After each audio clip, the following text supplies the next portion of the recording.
In the grim darkness of the far future, there is only war. But not for some. Absent from war for over nigh on a century, a number of Imperial Guard vanished until now. Almost 100 years ago, the ship Marcadeus V went missing. A search and rescue was formed to look for the ship that contained over 1,000 souls, multiple tanks, weapons, gunships, but no trace was found, and assumed killed in action.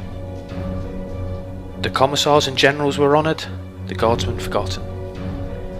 The fact became myth, and the myth was put to rest. However, the Marcadeus V was not destroyed. A small piece of floating debris hit one of the engine intakes, causing massive power failure. Soon there followed small explosions inside the ship. The captain of the ship ordered an FTL jump, hoping that they would emerge near friendly help. After the jump was completed, the Marcadeus fell out of FTL due to complete power loss. Luckily, a planet was in close proximity, and the ship headed into the planet's orbit. Somehow the ship managed to survive re-entry, but a harsh landing now approached. Just when everyone on board feared the worst, backup power came back online. The reverse thrusters were thrown into full reverse, the Marcadeus V still hammered towards the ground. The guardsmen looked to the person next to them, fearing that this would be the last person they would ever see. At the last second, the main power thrusters came back online, and it was just enough to slow down the descent to a crash landing. Hundreds of souls were lost, the damage was great, but the ship was lifeless. The Imperial Guard that survived surveyed the planet. The planet at one point had been occupied, but by who? The remains of what looked like an old industry planet. There were great dockyards where interstellar ships had been manufactured. Ruins as far as the eye could see. Some ruined to destruction, some looked like they could be rebuilt. The construction of the planet had obviously been humanoid. The common belief is that the planet was abandoned during the Horus Heresy, as a few buildings contained Imperial symbols, but likewise also contained Chaos symbols. It was figured that this may have been one of the many planets that was a staging point for the Great War, and had long been forgotten. After accepting that they may be marooned on the planet, the Imperial Guard started making homes. Some trying to rebuild the great factories, some trying to build homes for themselves. But this soon led to complete disorganisation. The commissars soon intervened, and they began to rule over the population, and for a while, the population were organised. After only 2 years, the power that the lords and the commissars gained went to their head. The joint plan of the commissars and the lords was to rebuild the planet in their image, and their image alone. Anyone who opposed this was executed on sight. After a few more years, with the population now at work, and producing materials, building new infrastructure, new homes, planting seeds and crops, the idea of leaving the planet had faded. From the mind of the population, the guardsmen, and the surviving women. The surviving women from the transport ship were now having children. What happened next is still a little bit of a mystery, as no records were recorded over the next 6 to 12 months, or they have been destroyed by the commissars. It appears by known accounts that the commissars held a meeting, and it was ruled a family may only have one girl, and that if a second was born, it would be executed at birth. This ruling did not go down well with many of the guardsmen, and they went underground, rebelling against this course of action. But it was not until the very first day that the first family had their second daughter. This was the first strike of the rebels. Just as the commissar pulled his bolt pistol out and pointed it at the head of the little helpless baby girl, a shot was fired. The room went still. Silence struck, everyone in the room looking around, as the commissar fell to his knees and dropped lifeless on the floor. This was the first strike for the rebels, and the word spread. And many more now fled to join the underground rebels. More and more attacks took place over the coming days, and more commissars fell. The commissars gathered what was left of their loyal followers and tried to strike back. Now, a great war started. Many weeks passed. The commissars were gaining more and more victories, until one man stood up against the rebels. His name, Lycopolis. He single-handedly rallied the remaining rebels, and they followed. The rebels soon came to realise that Lycopolis was gifted in the strategy of war and wise. Lycopolis first led a victory against the commissars' forces after ambushing them in a deadly trap. The rebels leaked out information to the population that stayed in neutral territory between the commissars and the rebels. The commissars devised a plan to strike at what they thought was the rebels' meeting ground. The loyalist forces engaged. They entered an abandoned building and could see people in wide open clearing. Just as they approached with their weapons held high, the people fled. They ran through a small doorway at the back of the building. The loyalists chased. Shots were fired. One person was killed. Suddenly the door slammed shut. The loyalists ran to the door, but it was locked. Fearing they may be trapped, they ran back to the door that they entered. By the time they got to the door, this door was also shut and locked. A commissar that was watching from a distance watched the building explode and collapse in on itself, killing all the loyalists inside. This news did not go down well with the commissars. They forced the neutral population into their army. This made even more flee to the underground. And what happened next was to change the outcome of the civil war. The commissars feared that the next target would be the supply of tanks and weaponry, so they ordered them into the Marcadeus 5 where they could create a defensive position. Every attempt to locate the rebels' base failed. Lycopolis knew all too well that without the tanks they could not win this war, so a strategy was formed to capture the tanks and the Marcadeus 5. The second in command of the rebels was to take half the army and move behind the ship, and Lycopolis to attack from the front. They sent out a group of ratlings to scout the ship and report what they found.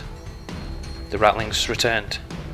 They reported that the ship was constantly under guard by hundreds of loyalist men and over 50 tanks.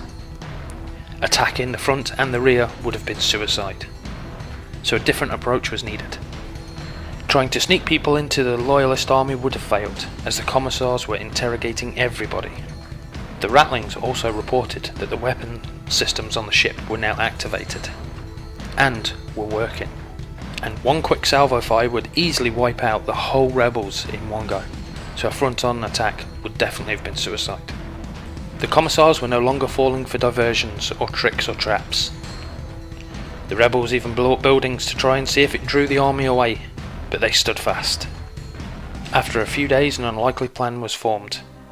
A member of the rebels came to Lycopolis and told him of a hatch that was in the bottom of the Marcadeus 5. He had been one of the pilots on board the Marcadeus 5. Lycopolis sent the ratlings to get an accurate layout of the ship and the surrounding area. The remaining crewmen of the rebels drew detailed drawings of the ship. A map exactly how to locate the hatch. As the ratlings soon came back, they devised a plan.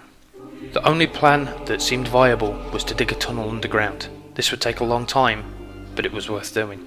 When the Marcadeus crashed, it hit the ground so hard, its landing struts disintegrated on impact, so the hatch was firmly embedded into the ground. Soon enough, the rebels started digging the tunnel. Over 300 men dug the tunnel, using what remains of ancient machinery that was left on the planet. It took over 3 weeks. After careful planning and careful digging, they dug up. They were very close to the hatch, only a few meters away in fact, so they widened the hole. The army was split into two and they gathered in the tunnel. The first was to enter. Once secure, the second would emerge. They entered the hatch and surprisingly were in a cargo hold. No one was present or guarding, so the other half of the rebels entered the hatch. They split once again to take the ship. Half of the army went one way, half of the army went the other, and they searched room by room. The battle inside the Marcadeus 5 lasted almost 2 days. Lots of souls were lost. Lycopolis, as normal, was at the front fighting his way through, shrugging off wounds as if they were nothing. On the last day, it came down to the remaining rebels and the lords and commissars. They created a defensive position inside the bridge of the ship. Most of the remaining loyalists had surrendered, and some had even switched sides following Lycopolis. 5 Ogrons burst through the bridge door. Although these brave and huge beasts were killed in seconds of entering, they had done enough damage to cover Lycopolis. Lycopolis ordered every single guardsman stay back and allow him to enter the bridge. Power sword in one hand, bolter in the other, Lycopolis flew into the bridge with a mighty war cry. The first victim of Lycopolis was a commissar not 2 foot in front of the door, receiving a power sword in the face.